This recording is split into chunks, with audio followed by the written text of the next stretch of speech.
You can hear me? Yeah. Thank you very much, Mr. Chairman. Dear Stefan, dear Pat, dear friends, dear hosts, dear guests, let me welcome each and every one of you again to my country, to my beloved city, and most importantly to my election district. Thank you for the opportunity to share some of my thoughts with you. The European movement, whose structure and vision and values were shaped by founders of European Union, great visionaries like Konrad Adenauer, Churchill, Spark, Spinelli, have a very important role. And the fact that we're having this Congress here in Istanbul today means a lot to me. Although they had a vision, we are still far from reaching their objective 60 years after their dream. My good friend Pat quoted one of the founding fathers of the United States. I want to quote one of the founding fathers of European Union, Winston Churchill, who said, "Success is the ability to go from one failure to another with no loss of enthusiasm." That explains Turkey's adventure with EU.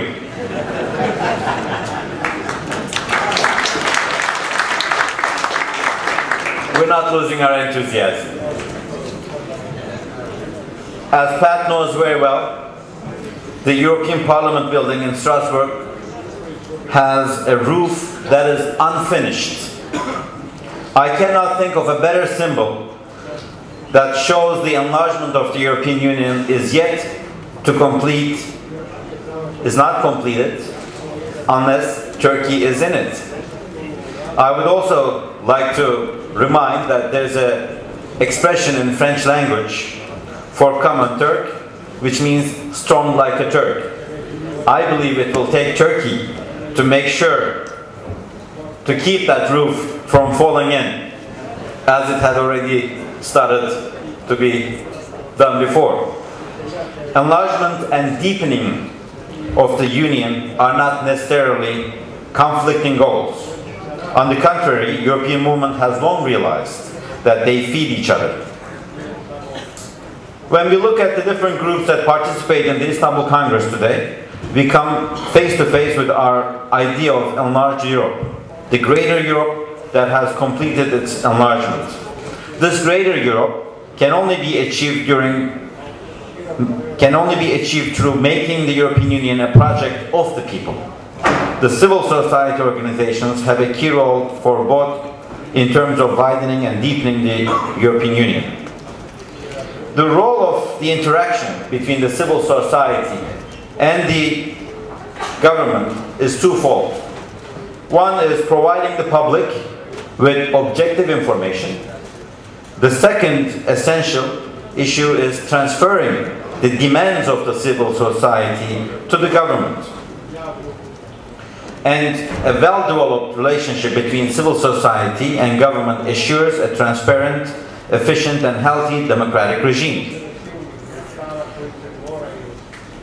I've been very much interested in establishing closer relations with the civil society since I took my position as Turkey's chief negotiator. One of the first meetings we had that took place in Ankara 2 years ago was attended by more than 1,200 people representing more than 600 NGOs that represent different walks of life. And that day, people who are responsible for my safety and security were very nervous because we had representatives coming from the very right of the political spectrum to the very left of the political spectrum. Very conservative people, very liberal people.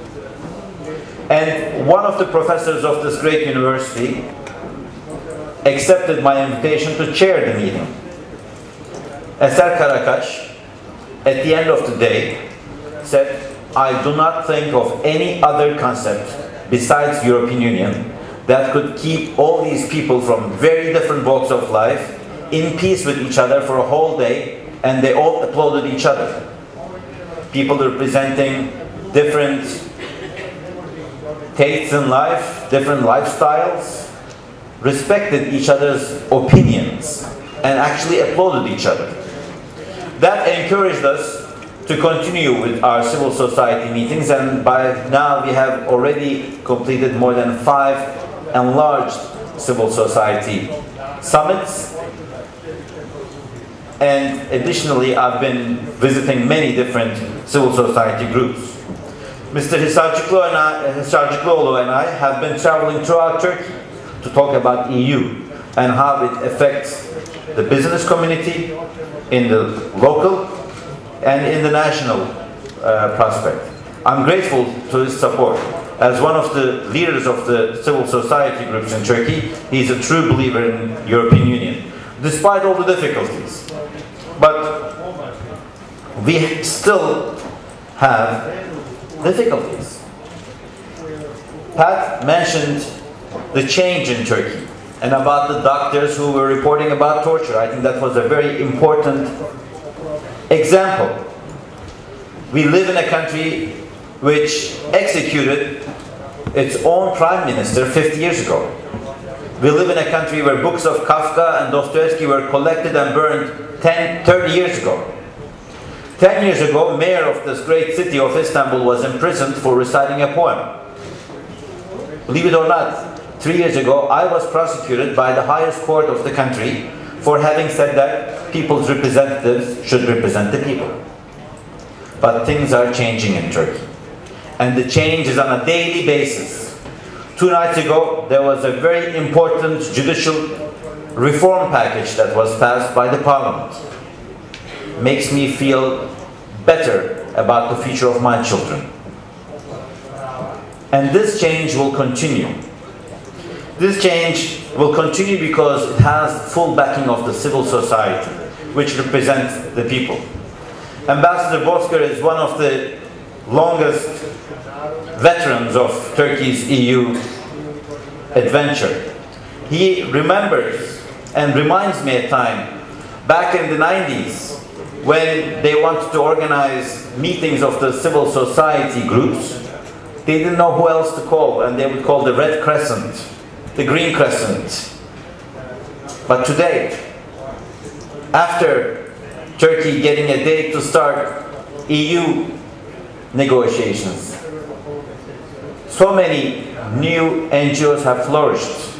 Today I'm very proud to share with you that we have more than 100,000 active civil society organizations, including associations, foundations, trade unions, platforms, and they all operate in a very liberal setting, and they all respect each other.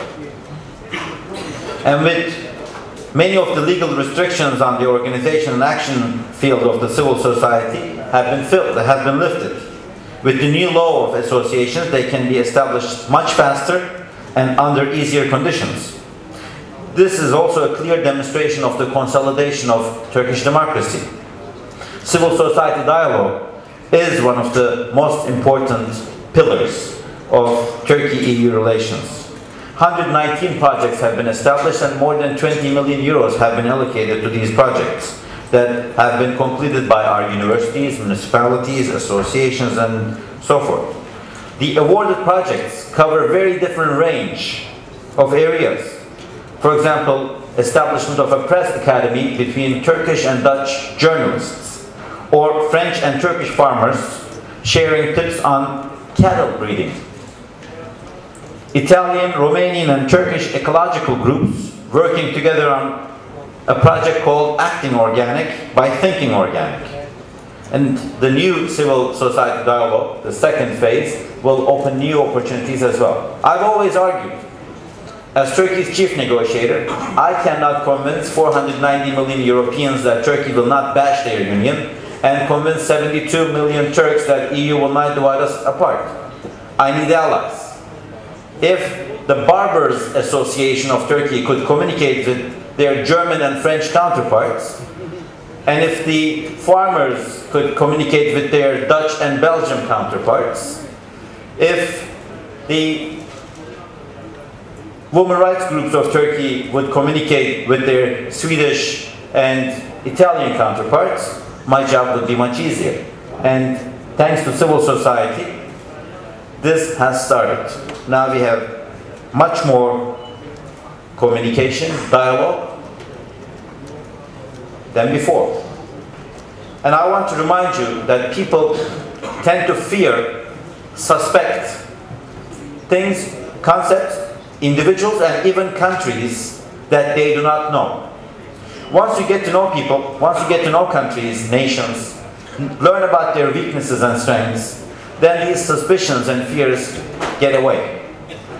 We have a main responsibility of explaining each other, trying to understand each other. And that's what civil society helps us to do. But while doing that, I want to share with you one of our biggest difficulties. It's a 4-letter word called visa. My nation is sick and tired of this word.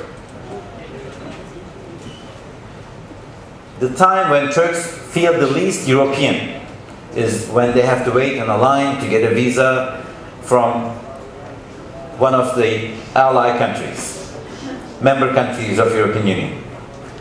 I know Commissioner Füle, I know Commissioner Malmström, and many other friends of Turkey are working on this issue.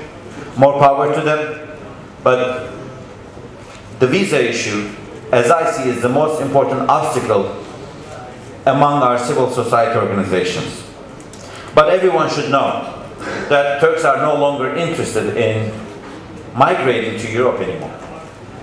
Our economy is much more dynamic. We are the fastest growing economy of Europe. We had 8% growth last year, whereas the European average was 1.5%.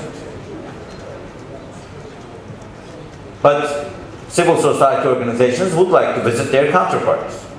Students would like to go on internships. Turks want to go on vacation. When I was in Croatia, another candidate country, I realized that in the old town of Dubrovnik there were more Turks than any other tourists. It's because there are no visas required. So I'm hoping that we will be able to relieve that problem, which would increase the support of the civil society and of the people at large to the European Union. Talking about the public support, I want to share some numbers with you. A recent poll shows that 66.3% of the Turks of my nation still, despite of all the difficulties and double standards, support Turkey's integration with Europe. However, 67.3% do not think Turkey will be admitted. This is a major dilemma that I need help with. 2/3 of my nation want me to be successful. 2/3 of my nation doesn't think I will be. That's where I need new alliances. That's where I need the support of civil society organizations.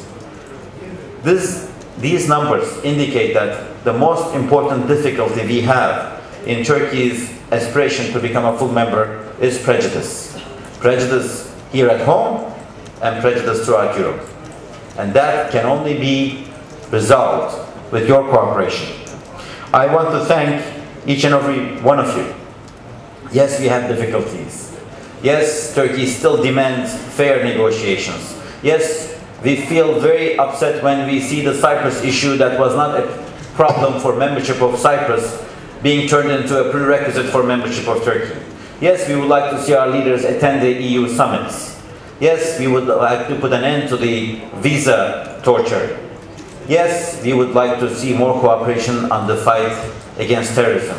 But despite of all our expectations, EU is Turkey's most important foreign policy and domestic reform priority.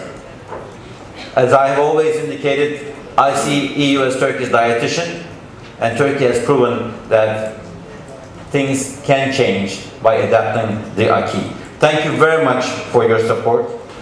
And